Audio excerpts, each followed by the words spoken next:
我们男生一开始第3次是男生先唱，有人用后来有改，谢谢。对呀，那样子比较好。所以呢，我准备再找一个礼拜再唱。就像那个我林正敬一样哈。好。就这样子，就这样。好。我在上面是写全部合唱。后来有改。以我公布的为准来。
姐妹，我们再过5分钟要做礼拜了，愿上帝帮助我们，让我们预备好自己来朝见上帝。我们为今天早上的崇拜来献上祷告，也为今天早上我们的服事献上感恩，还有所有的设备都能够，一切器械都能够为主所使用，来献上祷告。让我们一起来为今天早上的崇拜来守望祷告。我们一起来祷告。天父，我们感谢你，为我们今天早上的崇拜向你献上感恩。谢谢主，让我们能够在新春之后的第一个礼拜天，我们在这里一同敬拜上帝，让我们所有的敬拜成为馨香的祭，献在主的面前。愿你悦纳我们所有的器械也为主所使用，所有的人力物力都是主你所赐的，也让所有的这些的一切的献上都蒙主所喜悦，讨主的喜欢，也把我们自己的心献上给主，愿你悦纳。感谢祷告，奉耶稣基督的圣名，弟兄姐妹，让我们预备心来参加早上的崇拜。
奉主的名，我们开始今天的崇拜，请听神的话。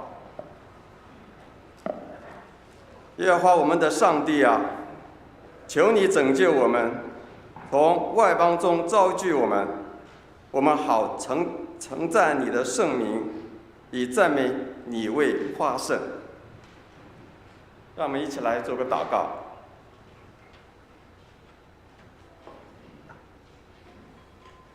天父上帝，我们感谢你，今天的主日又是农历年的之后的第一个主日，我们再次的来到你面前，我们心里充满了感谢，因为你赐给我们平安还有喜乐。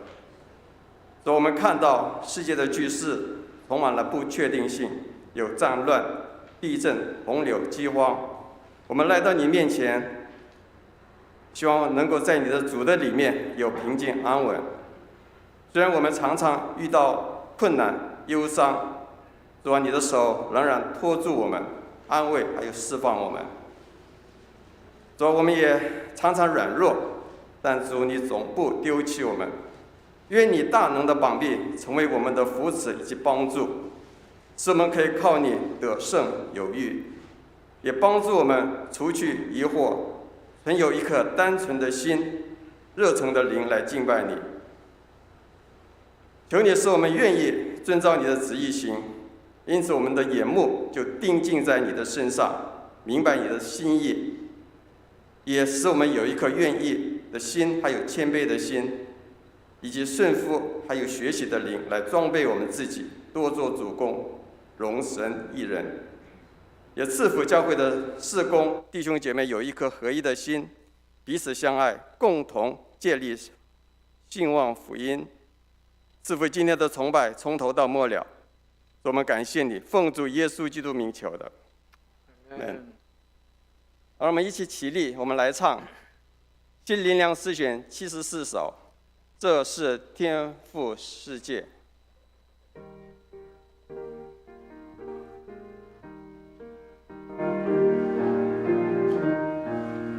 这是天父世界，我们侧听你，你走他各思维相应，形成作愿共生。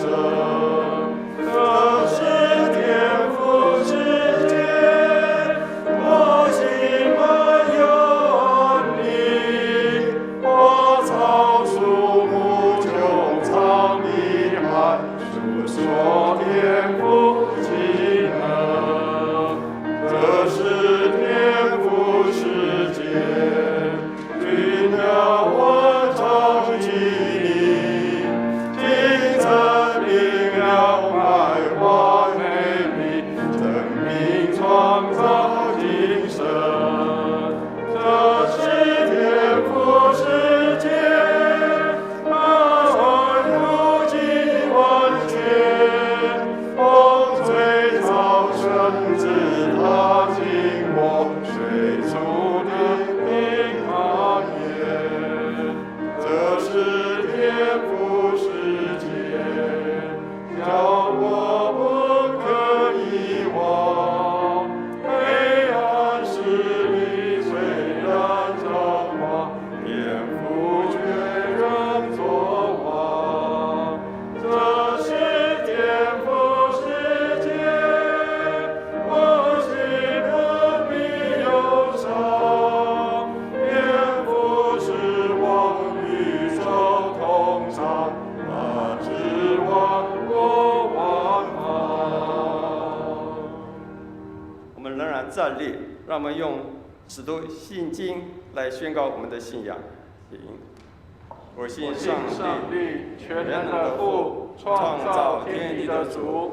我信我主耶稣基督，上帝的独生子，因圣灵感孕，由童贞女玛利亚所生，在本丢彼拉多手下受难，被钉于十字架，受死，埋葬，降下阴间，第3天从死人中复活，升天，坐在全能父上帝的右边，将来必从那里降临，审判活人死人。我信圣灵，我信圣而公之教会，我信圣徒相通，我信罪得赦免，我信身体的复活，我信永生。阿们。荣耀颂。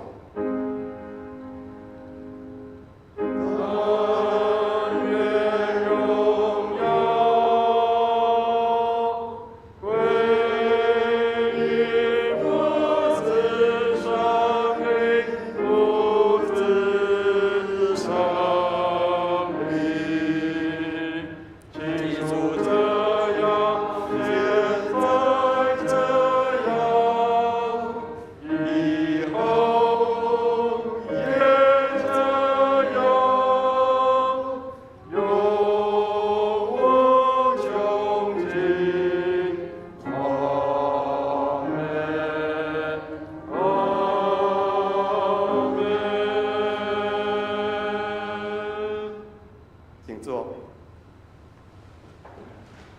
起因文，我们翻开诗篇15篇，我们用起因的方式来读这一段经文，由四位来起，弟兄姐妹来应。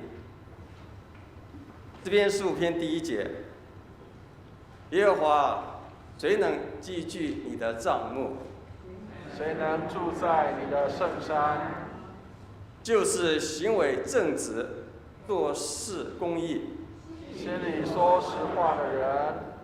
他不以舌头参绑人，不恶待朋友，也不随伙毁谤邻里。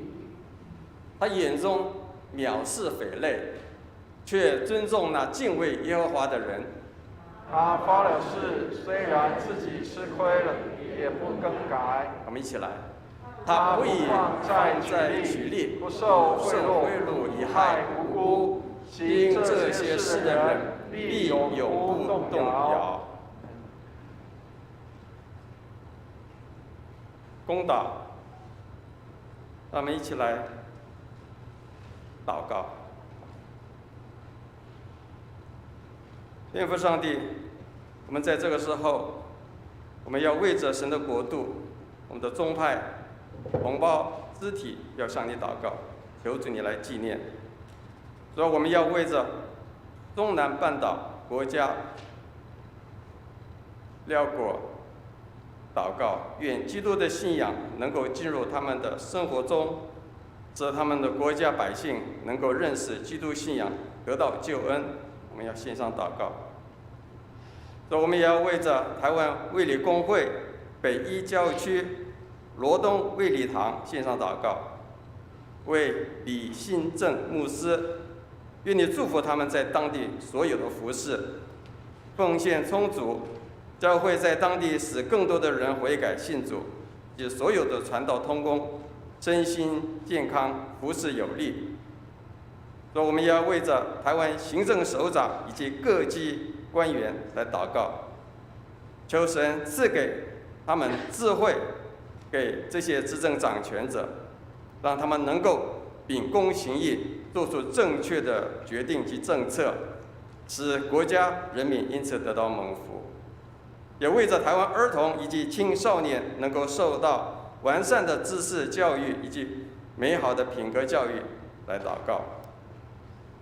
也求主赐台湾第一线防疫工作人员的医护人员，还有军警人员，我们为他们祷告，求主赐他们平安，工作顺利，身心健康。这一切祷告是奉主耶稣基督名求的，阿们。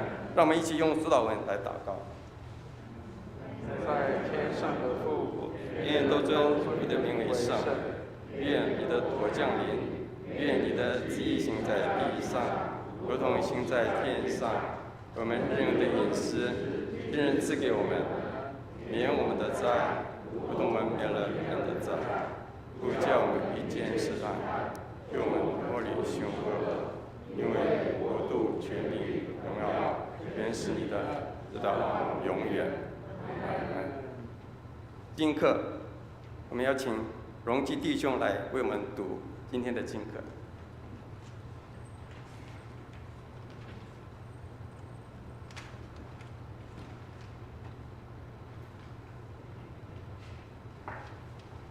今天第一处的经课在弥迦书6章1到8节。弥迦书6章1到8节，由我来攻读。以色列人啊，当听耶和华的话，要起来向山岭争辩，使冈陵听你的话。山岭和地永久的根基啊，要听耶和华争辩的话，因为耶和华要与他的百姓争辩，与以色列争论。我的百姓啊，我向你做了什么呢？我在什么事上使你厌烦？你可以对我证明。我曾将你从埃及地领出来，从做奴仆之家救赎你。我也差遣摩西、亚伦和米利暗在你前面行。我的百姓啊，你们当追念摩押王巴勒所设的谋，和比尔的儿子巴兰回答他的话，并你们从什亭到吉甲所遇见的事，好使你们知道耶和华公义的作为。我朝见耶和华，在至高上帝面前跪拜，当献上什么呢？岂可献1岁的牛犊为燔祭吗？耶和华岂喜悦千千的公羊，或万万的油和吗？我岂可为自己的罪过献我的长子吗？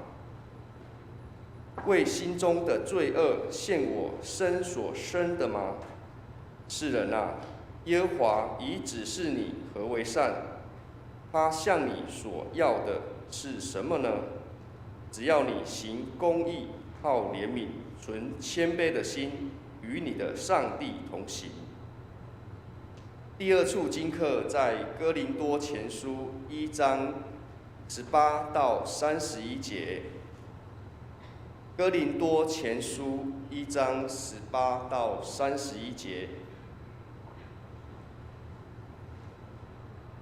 因为十字架的道理，在那灭亡的人为愚拙，在我们得救的人却为上帝的大能。就如经上所记，我要灭绝智慧人的智慧，废弃聪明人的聪明。智慧人在哪里？文士在哪里？这世上的辩士在哪里？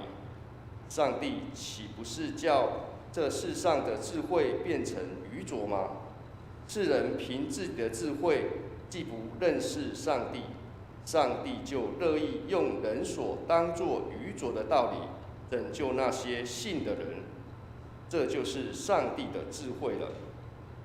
犹太人是要神迹，希腊人是求智慧，我们却是传钉十字架的基督，在犹太人为绊脚石，在外邦人为愚拙。但在那蒙召的，无论是犹太人、希腊人，基督总为上帝的能力，上帝的智慧。因为上帝的愚拙总比人智慧，上帝的软弱总比人强壮。弟兄们啊，可见你们蒙召的，按着肉体有智慧的不多，有能力的不多，有尊贵的也不多。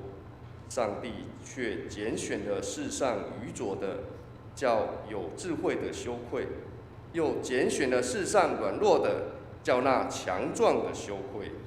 上帝也拣选了世上卑贱的、被人厌恶的，以及那无有的，为要废掉那有的，使一切有血气的，在上帝面前一个也不能自夸。但你们得在基督耶稣里是本乎上帝，上帝又使他成为我们的智慧、公义、圣洁、救赎。如经上所记，夸口的当指着主夸口。上是今天的经课。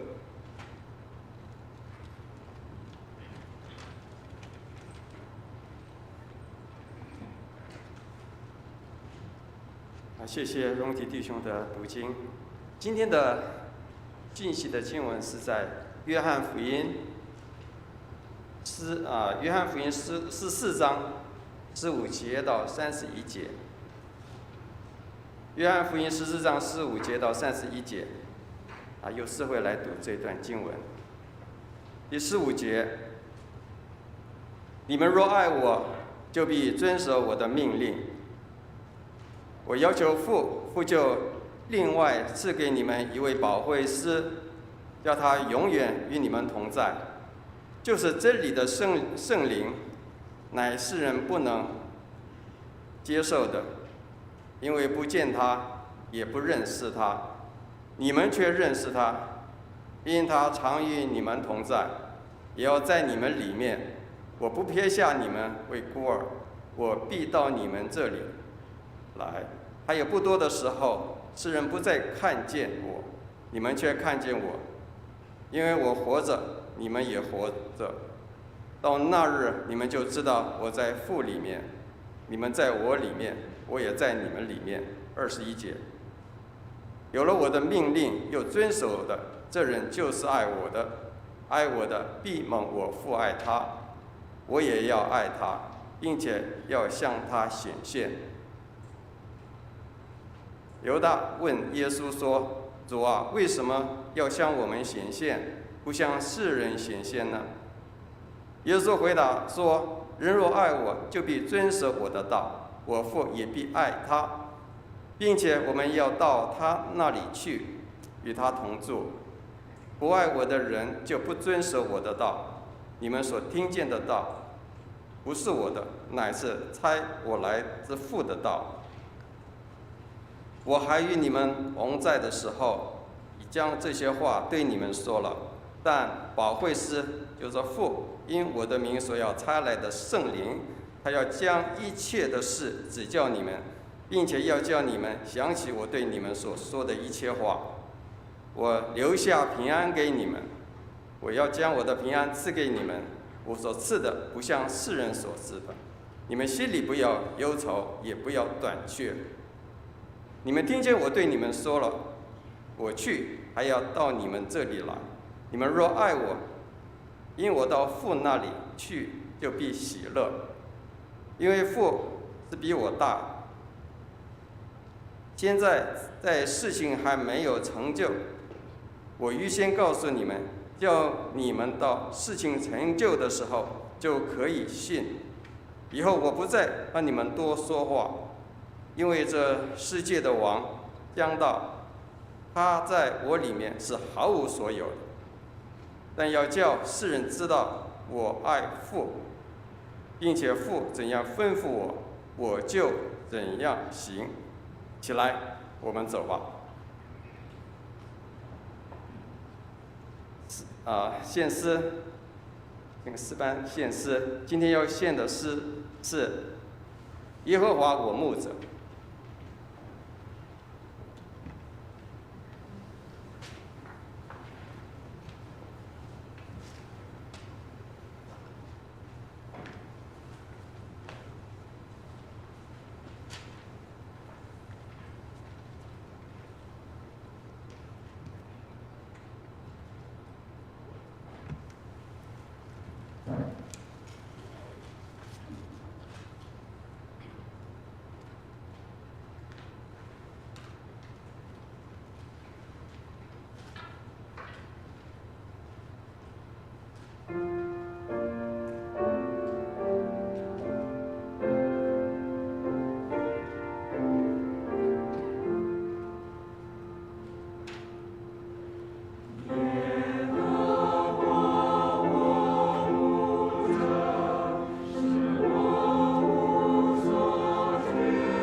谢谢诗班的献诗。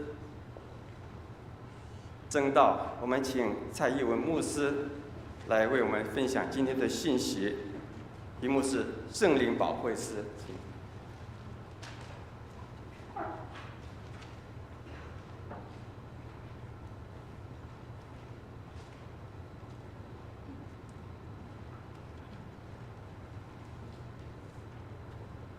弟兄姐妹平安，感谢主，带领我们一起同心来敬拜。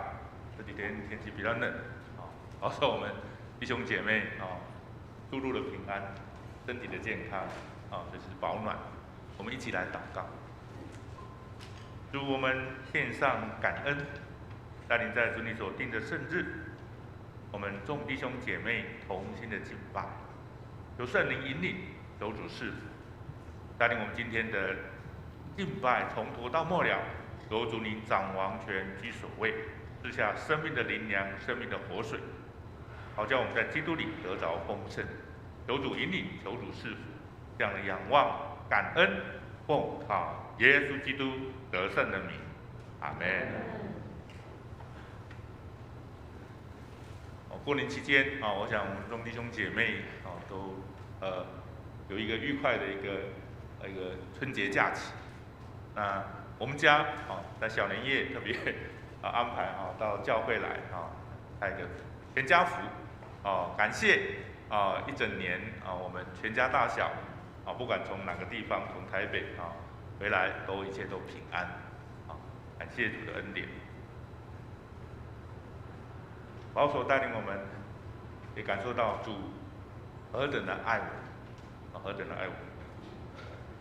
那今天我们一起来看约翰福音14章15到31节，圣灵保惠师他在第15节里面的第一句话说：“你们若爱我，就必遵守我的命令。”你们若爱我，那我们上帝这样的爱我们，我们应当来回应主。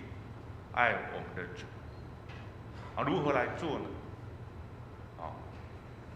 在15节里面有讲到，就必遵守我的命令遵守我的命令。所以从今天的经文里面一开头，我们爱我们的主，我们第一个我们要想到，我们有没有遵守主的命令？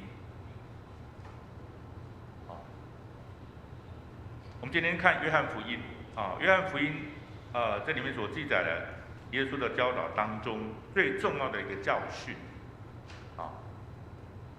我想就是用爱这个字来描述那耶稣就曾告诉他的门徒在约翰福音13章34到35节爱相爱约翰福音13章35节，好不好？我们一起来读这节经文来，我赐给你们一条新命令，乃是叫你们彼此相爱。我怎样爱你们，你们也要怎样相爱。你们若有彼此相爱的心，众人因此就认出你们是我的门徒了。这个新命令这个命令就是怎样就是彼此相爱。相爱。所以我们看今天的经文，从15节到21节这一段里面那在15节提到约翰福音的作者约翰从开始都介绍上帝与人的关系采用这样的句子约翰福音3章16节，这个是非常熟悉的一段经文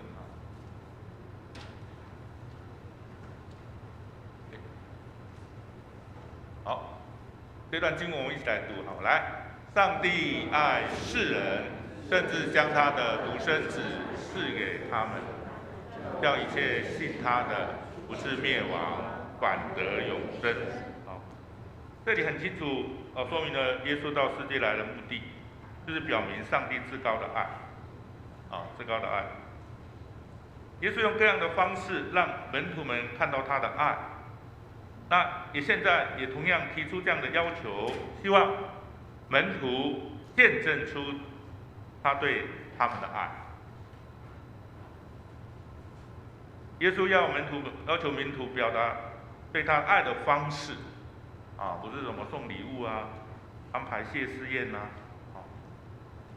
给他的夫子不需要，而是要求门徒遵守他的命令，而给他的命令就是彼此相爱，彼此相爱。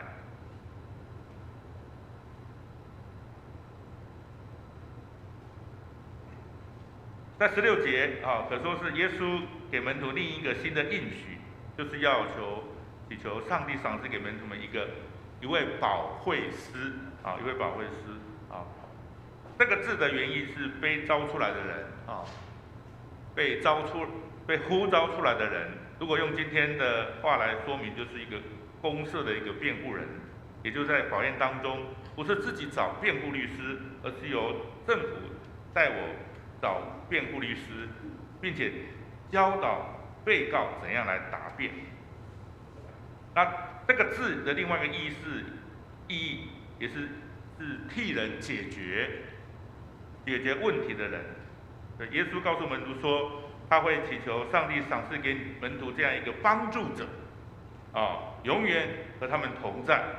而这位帮助者就是保惠师。你看经文里面有一个小字，就是训慰师，他可以替门徒解决苦恼的问题，也可以鼓励他们，甚至为他们辩护。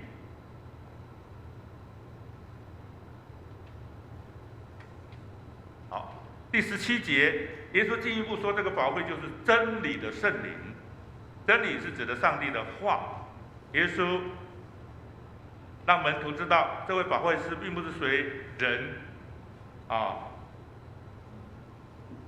并不是随人的喜爱怎样就怎样，而是要为上帝的话来做见证。一般人并不认识这真理的圣灵，但耶稣的门徒应该认识，原因是一般人并不相信耶稣就是基督，就是弥赛亚，当然就无法认识上帝的救恩。因为圣灵就是启发人认识上帝救恩的力量救恩的力量。再来，一般人认为眼见为凭，但基督教的信仰让我们知道，信仰并不是眼见为凭，而是凭什么？信心凭信心这是我们刚信主的时候，我们要凭信心来相信我们的主，我们的救主。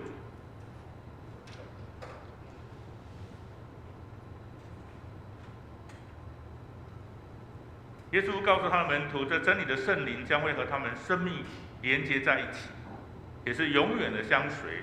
这就有很大的意义在里面的，因为表示门徒们将尽一生的力量为上帝的国的福音做见证。因为真理的圣灵是为了要见证福音而降临。所以从18节到21节这段经文充分表明，耶稣给门徒一个明确的应许，就是他会和门徒连结在一起。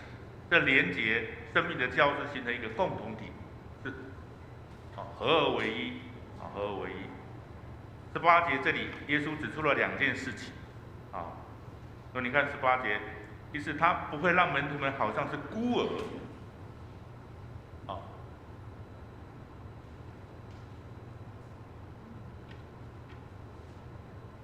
好像是孤儿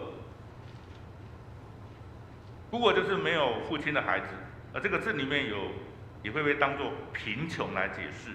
这样耶稣说他的门徒也不会成为孤儿，就要表明他会跟他们在一起，使他们的生命永远的丰富不缺乏。我们在主里面是丰富的，而不是缺乏的，不是缺乏的。第二个，耶稣再次强调，他再回到门徒的身边，暗示将会复活，与门徒们同在，到世界各地去传福音。耶稣会再来，这也是基督教信仰里面极大的恩典，这也是应许的恩典。2000来基督会的教会就是要宣扬耶稣基督会再临的一个信息。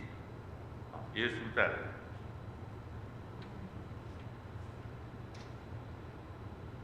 第19节耶稣指出，跟随他成为他门徒的人必定和一般人不同。他的门徒他看见他复活的荣耀，但一般人只会看到耶稣被钉死在十字架上面，认为那个是极大的羞辱的死亡的方式。我想这是一般人的一个看见，耶稣被钉死在十字架上是何等的被羞辱。但是我们要看见，耶稣被钉死之后埋葬，第3天从死里复活。耶稣复活也真正显明在他们面前，不但是这样，而且门徒们跟他一起复活，这是我们的信仰，这是我们的信仰。这话也表明我们的生命是紧密在耶稣基督里面，没有分开。所以保罗说了，罗马书6章8节，我们一起来读。来，我们若是与基督同死，就信必与他同活。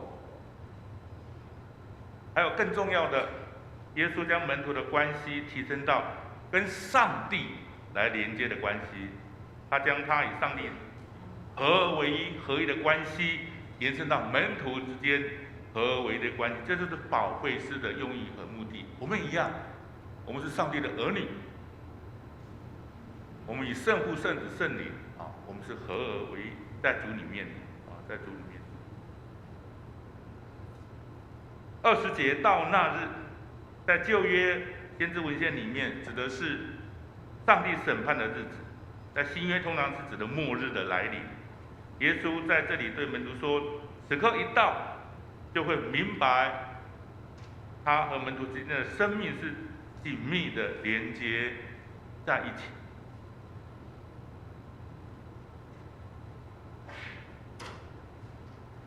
21节这一段里面21节跟15节一样，只要遵行耶稣教导的命令，才是真正爱耶稣的人。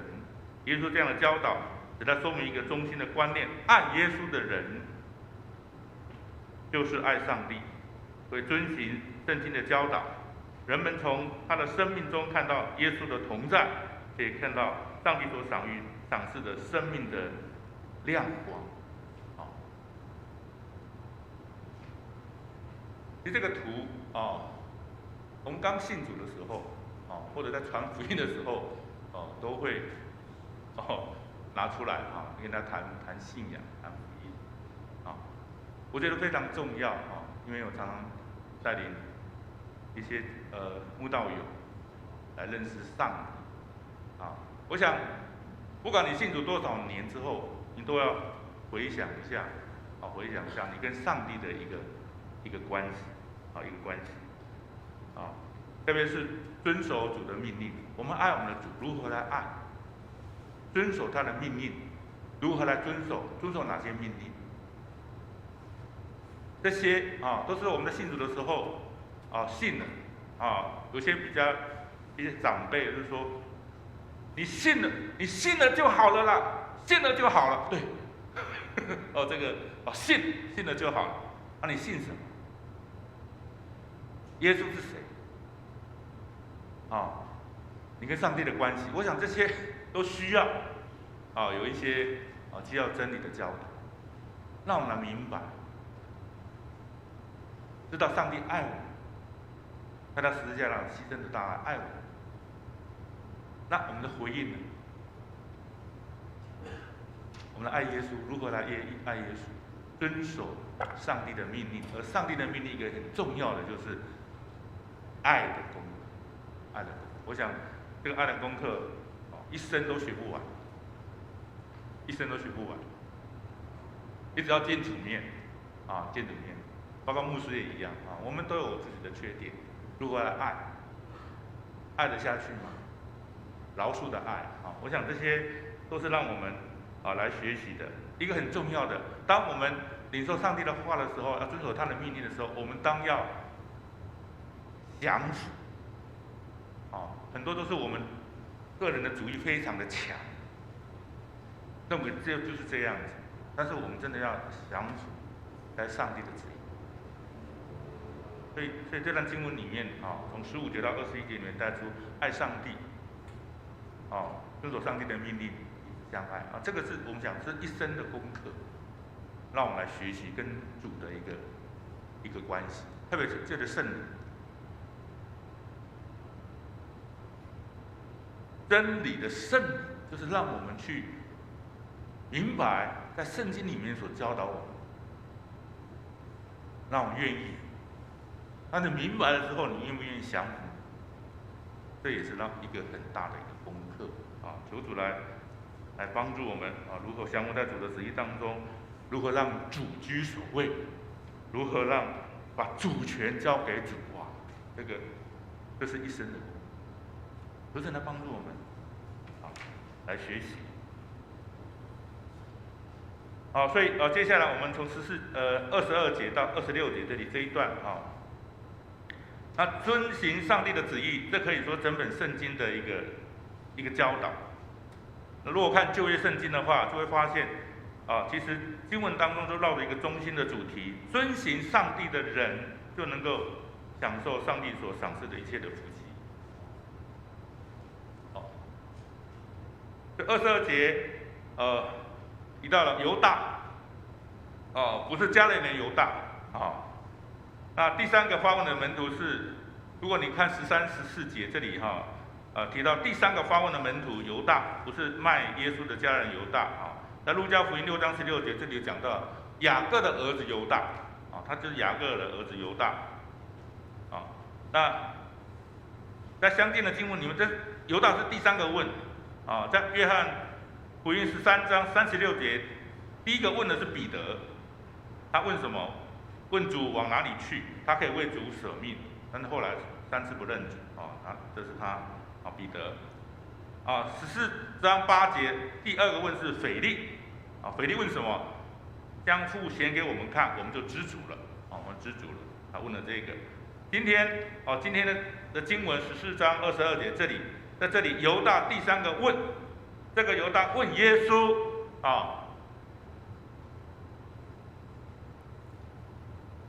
为什么只向门徒显现？为什么上帝的儿子不向所有人显现呢？在犹大的观点当中，只要向所有人显现，在这传福音的工作上面，就所遇到的各样问题就像怀疑、逼迫亵渎等等都会消失掉，甚至化阻力为助力，使福音的传播更为快速。我相信，即使今天我们也会问同样的问题。我在必要真理的时候，有些人问说：“哎呀，上帝怎么那么麻烦呢？全世界所有人都信主就好了，他只要变一下就好了，可不可以？可以啊，为什么不可以？那你可以这样做，那为什么不做？你是不是也有这样的问题？全能的上帝彰显一下，问题就解决了。我们真的很软弱。”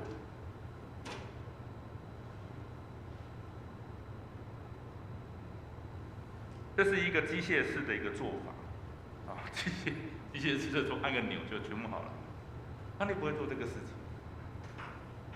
刚才有读到一个经文，上帝爱，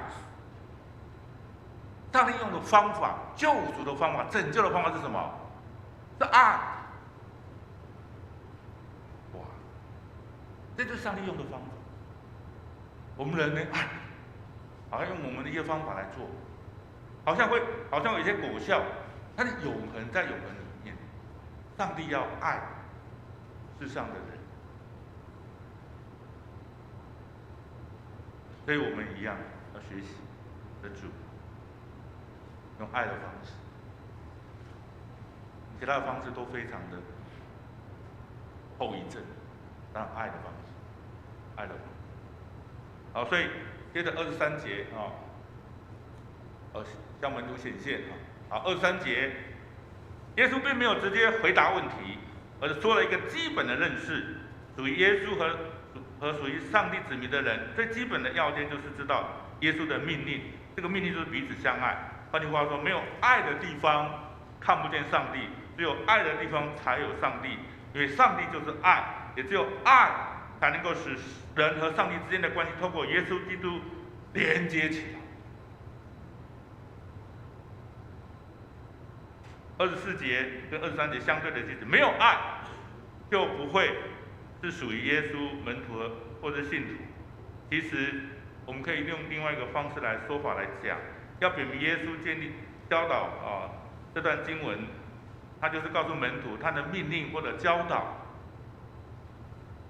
不是用来欣赏的而已，而是要让它实践出。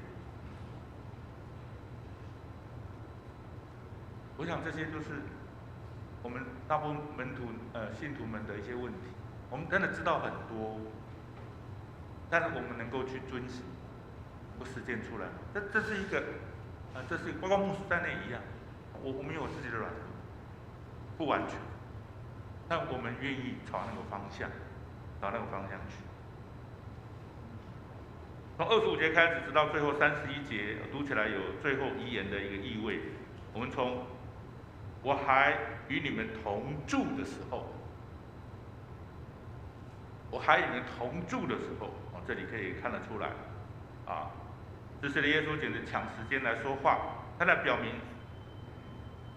想说的话已经说了，毫无保留的说清楚的。25节后半讲的说，我已将这些话对你们说了。26节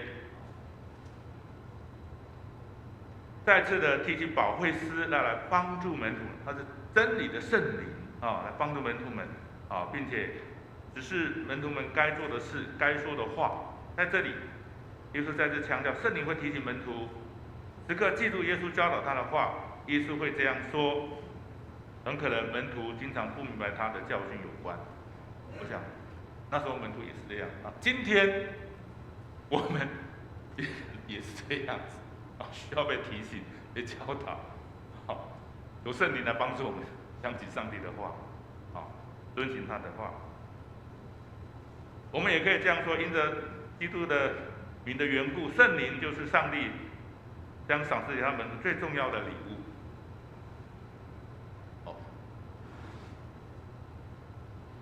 因为圣灵的同在、带领，才能够使门徒们在艰困的时候在艰困的环境里面也能勇敢的见证福音信息。再来，也因为有圣灵的提醒，才能使门徒谨记耶稣的教导，而且这教导流传到现在。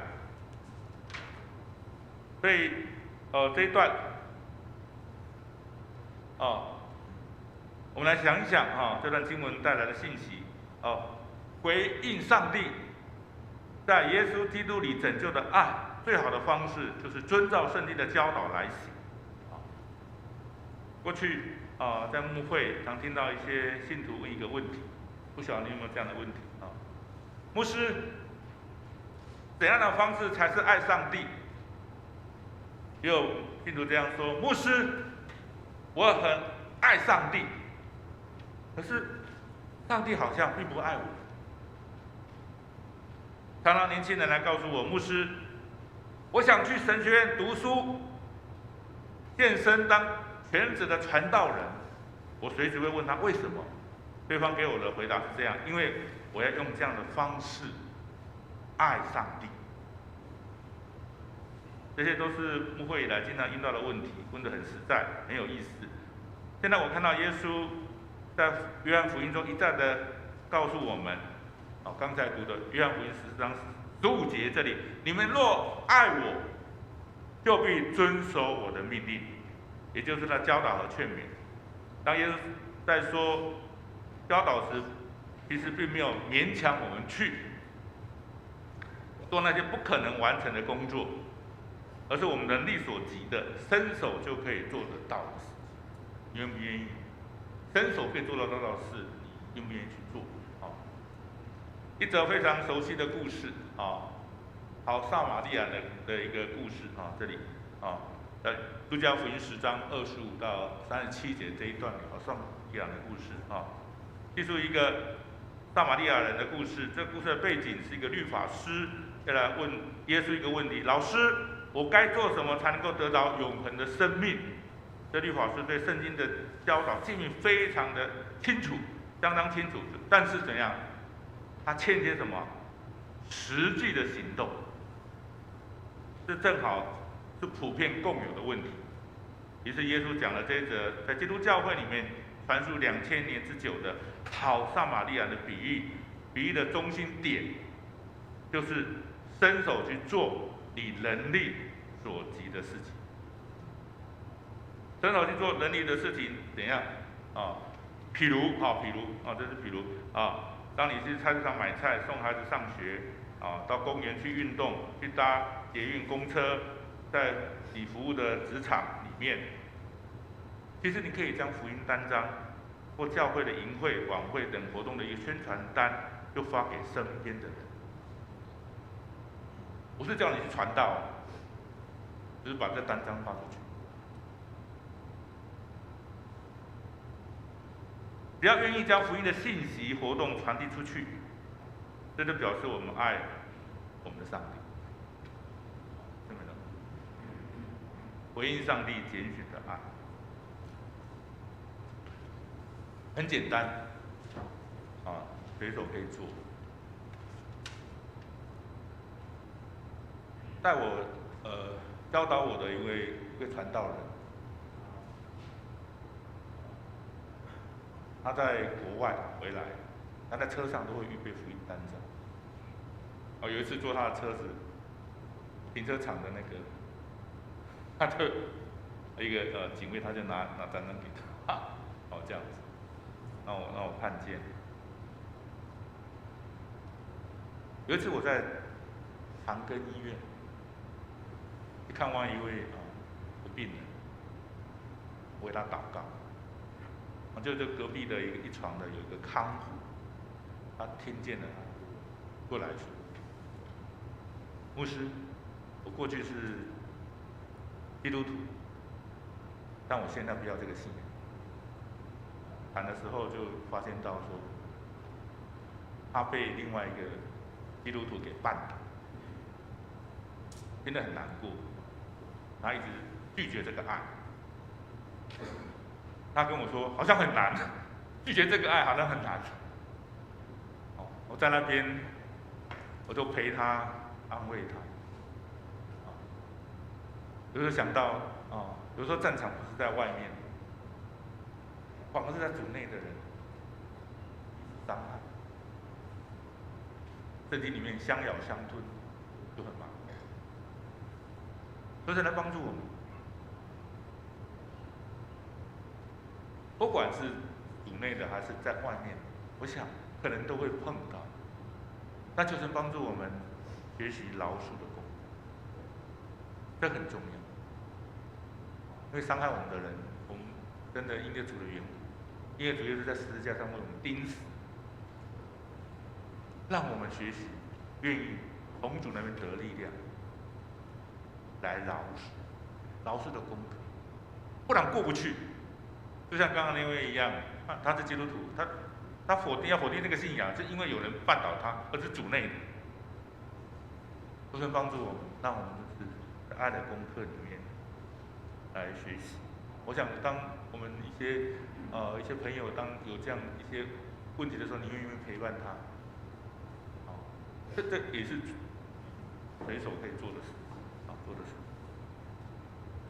好，接下来我们27到31节这个地方27节一个很重要的一个经文耶稣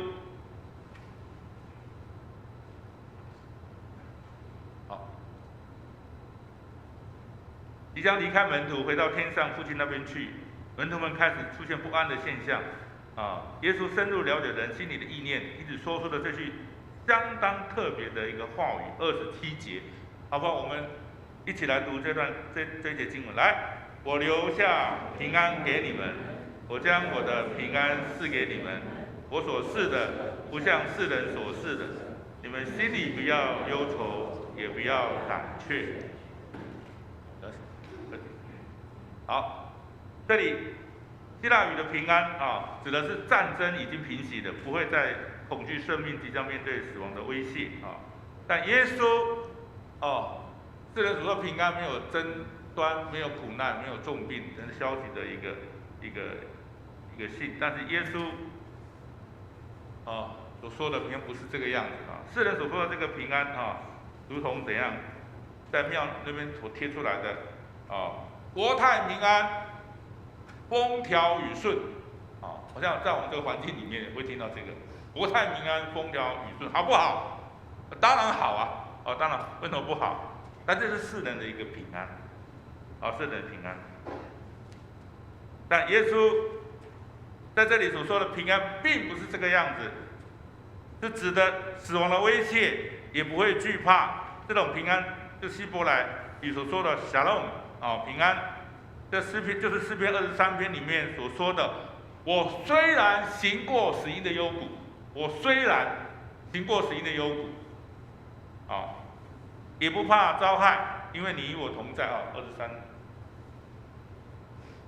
好，我们一起来读这节很熟的经文好了。我虽然行过死荫的幽谷，也不怕遭害，因为你与我同在。你的杖、你的竿都安慰我。虽然行过死荫的幽谷，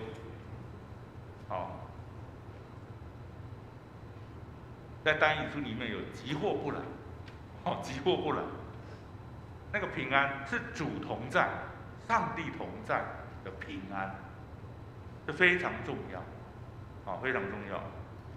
28节，你们听见我对你们说了。我去还要到你们这里来，你们若爱我，因我到父那里去，就必喜乐，因为父是比我大的。这话说出一个重要的信息，耶稣让我们知道，他并不是死去，而是回天父那边去，而是去为所有跟随他的人准备地方，好跟他在一起，在天父的家里面。这不是哭泣难过的时候，而是享有特殊恩典，更该感谢上帝。这样的了解让我们回应刚才说的平安。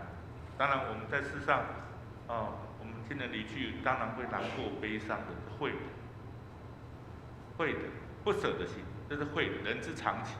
但是要知道，我们信的主都有这个盼望，然后回到天父上帝那边去，要有这个盼望。29节，我们的世界会把人与人之间的离别分开，悲伤难过。这是有不安的一个感觉，不安的感觉，因为有损失跟失落的。但在耶稣赏赐门徒的平安里面，反而是一种荣耀、丰盛的生命力，特别回到天家，凯旋、荣耀的冠冕，这是快乐、高兴的。所赏赐的平安是战胜死亡的力量。所以耶稣就预先说了，现在事情还没有成就，29节。我预先告诉你们，叫你们到事情成就的时候就可以信。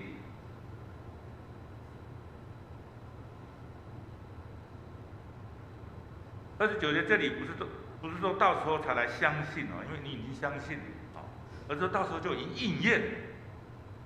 主耶稣果然为我们成全了，果然为我们成全了。30节在提到世界的王撒旦路加福音4章5到6节，这是魔鬼的一个工作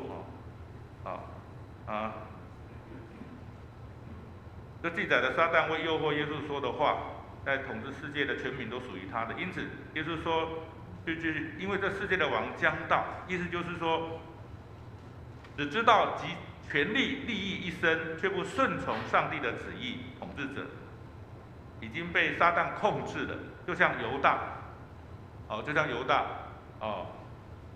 被撒旦控制一样，无法听从耶稣的警告话语，而是去做撒旦要他做的事情。所以他吃了之后，撒旦就入了他的心，耶稣便对他说：“你所做的，快去做吧。”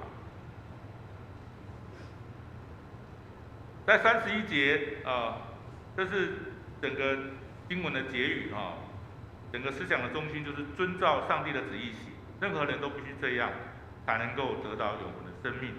耶稣表明他对上帝的爱，就是遵照上帝的旨意去行。这是他客西马尼的祷告，只遵守上帝的旨意。所以在马可福音14章36节，我们一起来读。来，他说：“阿爸父啊，但你凡事都能。求你将这杯撤去，然而不要从我的意思，只要从你的意思。耶稣在这里也一样，他向门徒们照了他的话去行，因为他是照着上帝的旨意行的。好，所以耶稣也说了，我的食物就是遵行差我来的旨意，做成他的功。好。在这段经文里面，我们来想一想，耶稣所赐给我们的平安，是让我们有足够的勇气、信心、智慧，抵挡世界的苦难。如果我们要说基督教的信仰给我们生命有什么特别之处，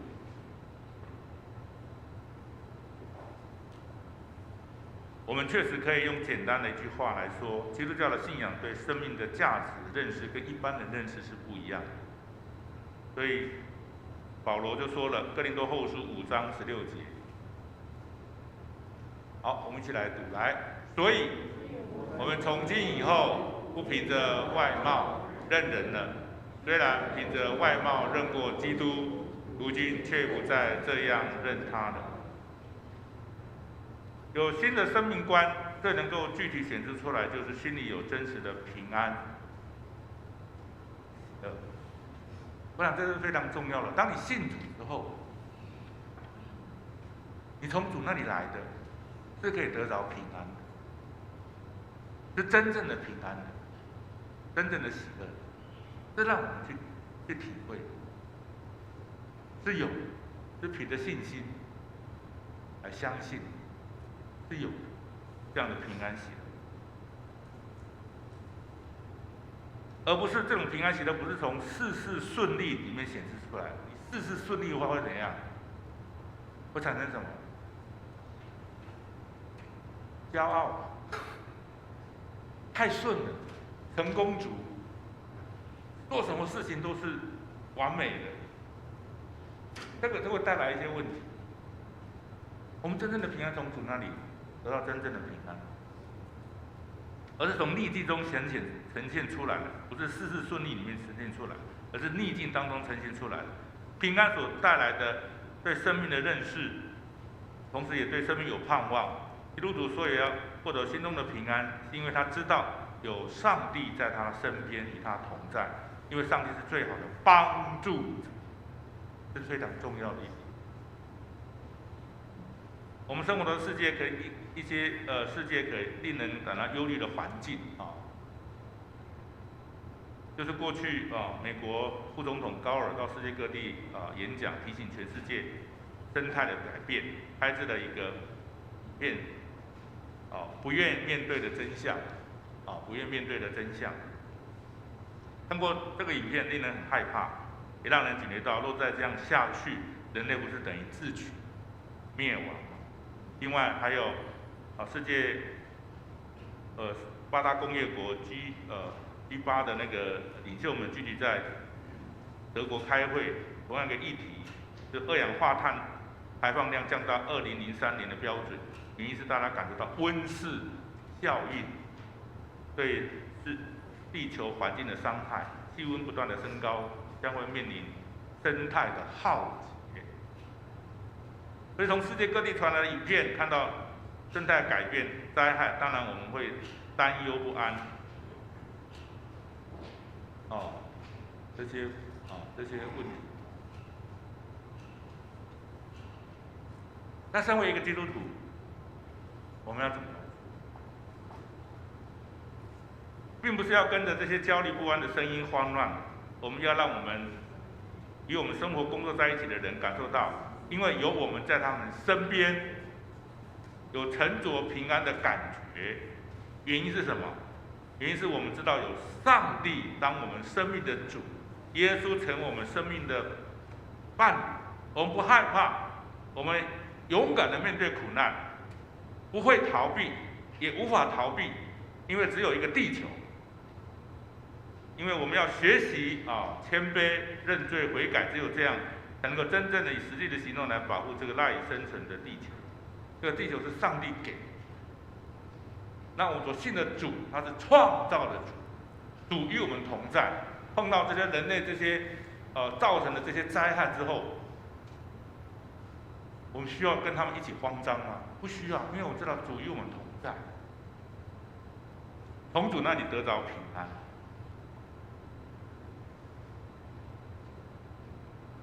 好，约翰福音16章33节这里就像耶稣对门徒所说的，让我们一起来读。来，我将这些事告诉你们，是要叫你们在我里面有平安。在世上你们有苦难，但你们可以放心，我已经胜了世界了。这句话里面，让我们知道我们在主里面是有平安的。这个平安不是世界上这些平安，可能我们过去的接触这个民间宗教这些地方这些台湾这块土地都会讲到国泰民安、风调雨顺就是带来平安。不，我们从主那里，我虽然经过水的幽谷，你体会到这样的平安是不一样的。而且这里讲到，在世上你们有苦难，但你可以放心，我已经胜了世界了。这些话都放在圣经里面，提醒我们，有时候忘记了。一样，牧师也一样，有时候碰到一些难题，怎么办？有时候想来抬头仰望耶稣为我们钉十字架，从主那里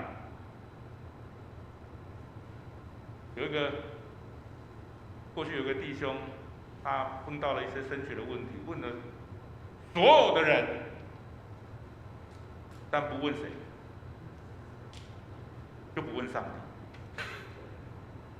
在我们信仰里面会不会变成这个样子？问了所有的人，那你自己有没有好好的跟上帝祷告来求？就忘了这个。今天我们是不是也是这个问题？我们常常忘了上帝。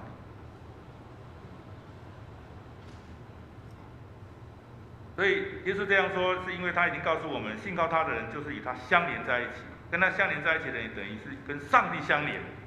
耶稣已经胜了十字架的苦难，代表我们的生命也和他同钉在十字架上面。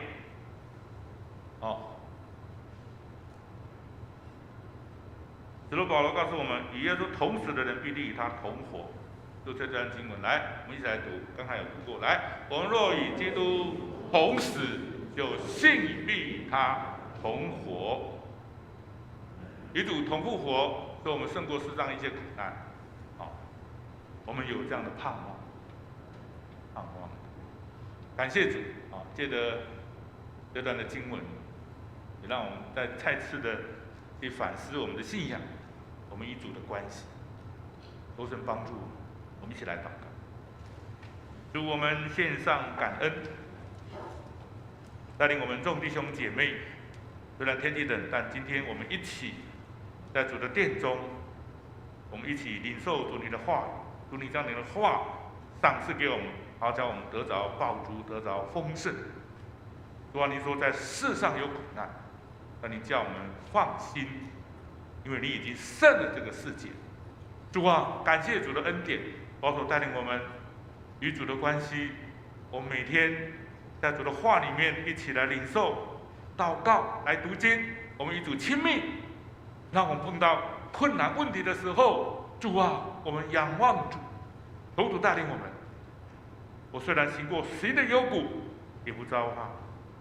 主啊，你与我们同在，保守带领我们在耶稣基督里面靠着主同心得力。主带领新的一年的开始，我们向主来仰望，求主赐福主你的百姓，你的儿女，也赐福主你的教会。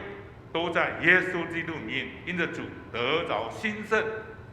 感谢主的恩典，这样的仰望、感恩，奉靠耶稣基督得胜的名，阿门。谢谢永牧师今天的分享，透过圣灵保惠师，让我们能够真正的了解，当我们与神有美好的关系时，我们真正得到的是真正的平安。好，我们接下来是回应诗歌。让我们一起来起立来唱《新灵粮诗选》136首。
站立，我们一起来做一个奉献祷告，也请诗献的同工到台前来。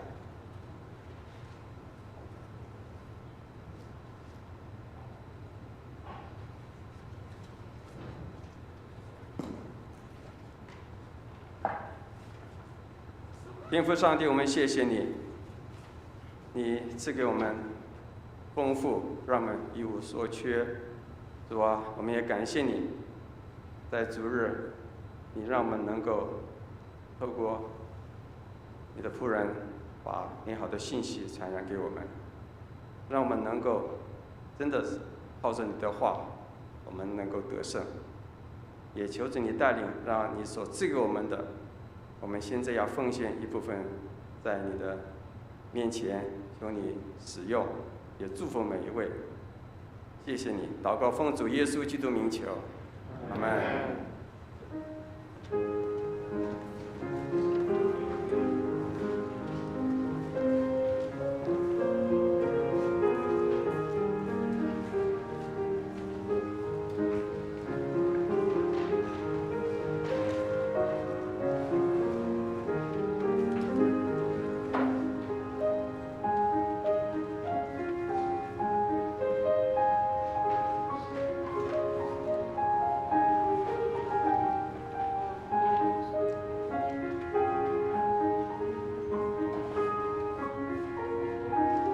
们一起起立，我们来唱《向主献成歌》。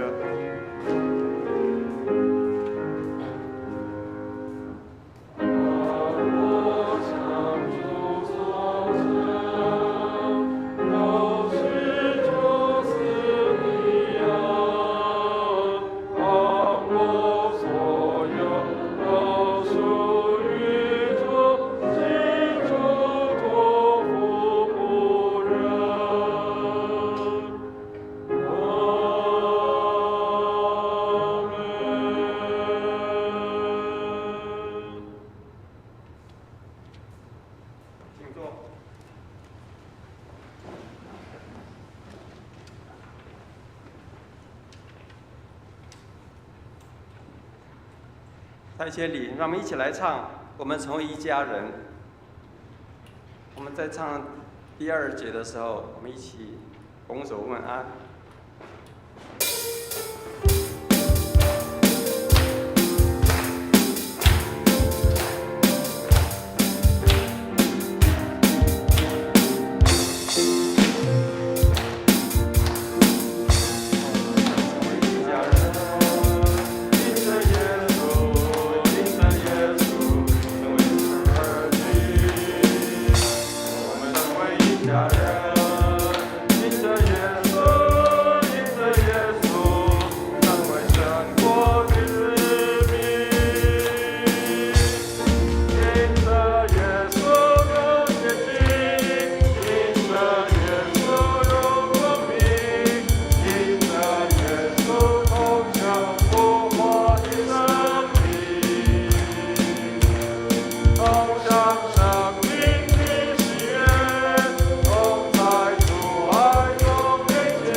请大家会坐啊。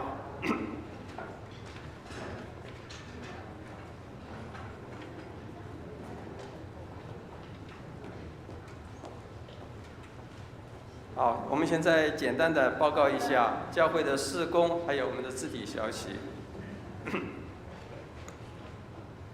我们欢迎今天实体还有线上聚会的新朋友，愿上帝赐福给你。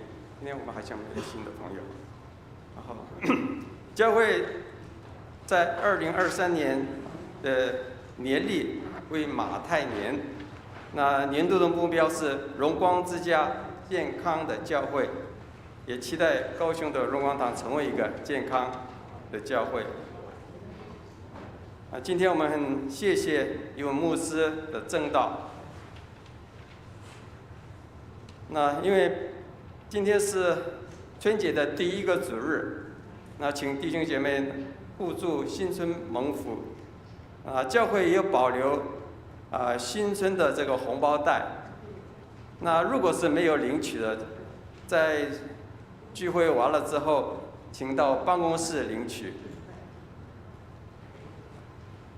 下周主日是2月份的第一个主日，那教会呢会举行圣餐礼拜，也请弟兄姐妹能够预备心来参与。下周主日之后会有召开小组长会议，那12点半也会召开2月份的执事会，也请执事同工预备留步参加。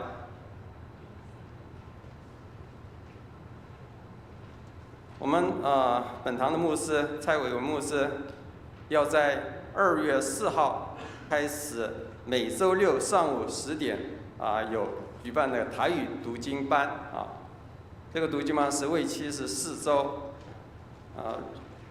弟兄姐妹能够踊跃的参加。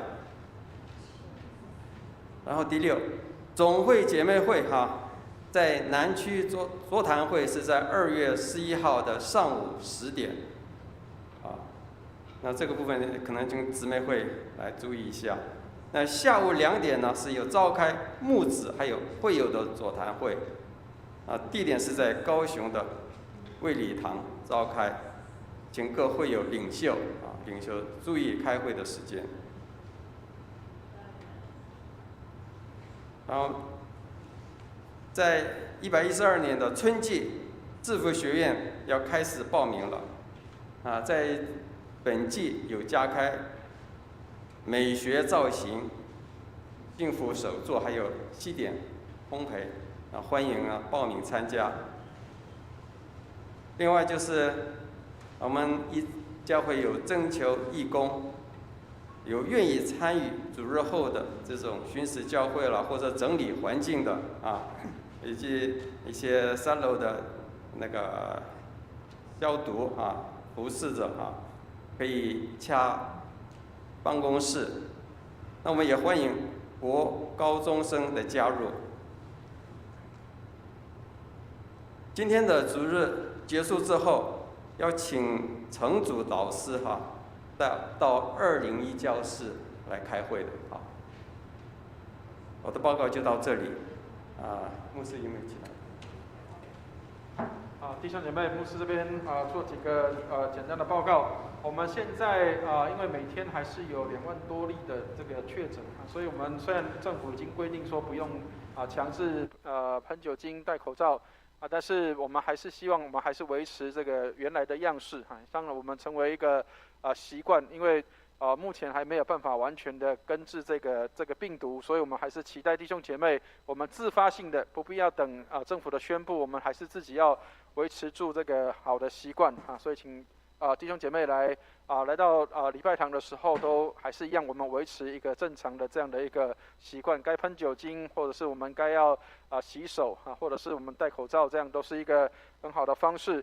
那另外几个部分跟大家做一些的说明，就是我们教会在2月24号因为卫神有这个延伸班在我们的教会里面，那我们这次开的是摩西五经。那所以请弟兄姐妹如果有意愿的话，我们尽快的来做报名。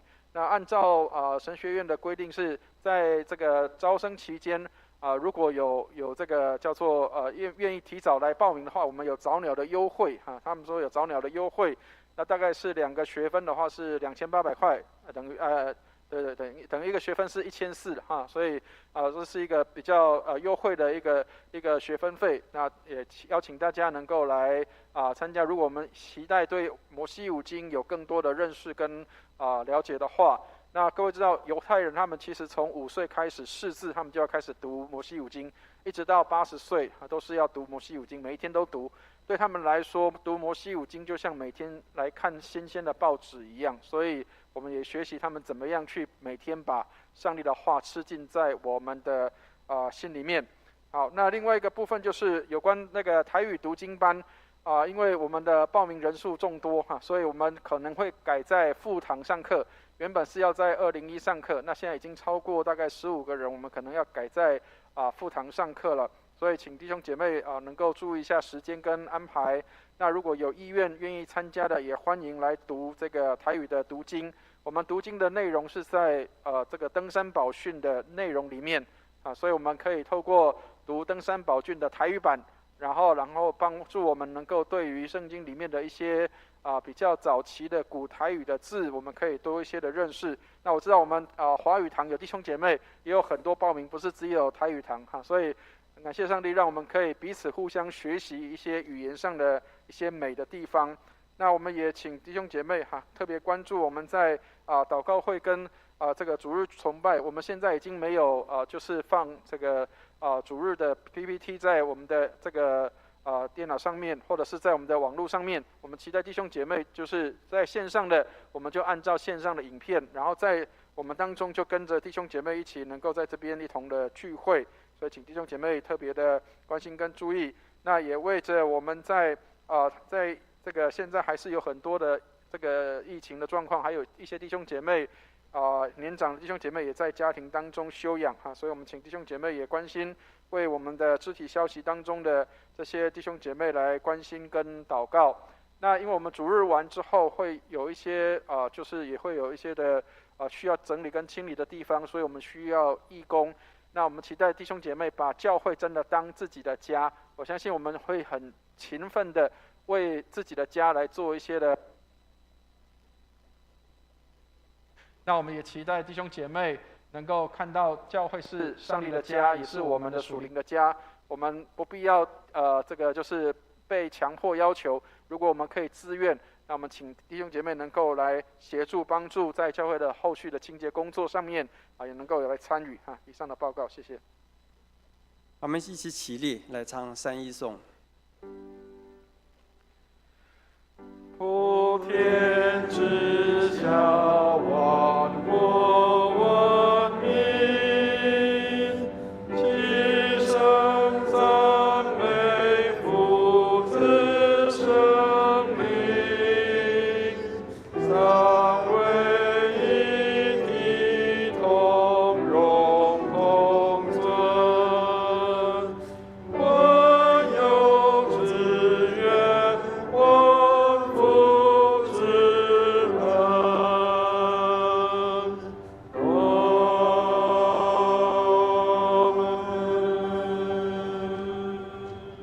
请牧师祝福。弟兄姐妹，我们一起来领受祝福。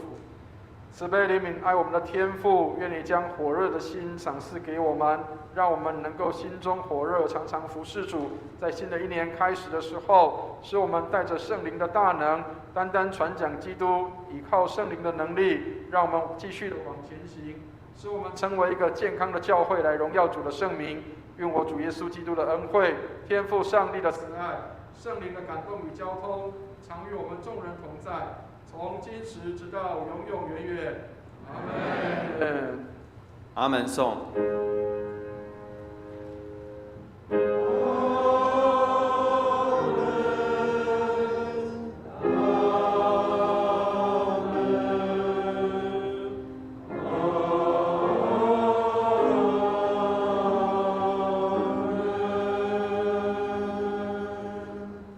请坐。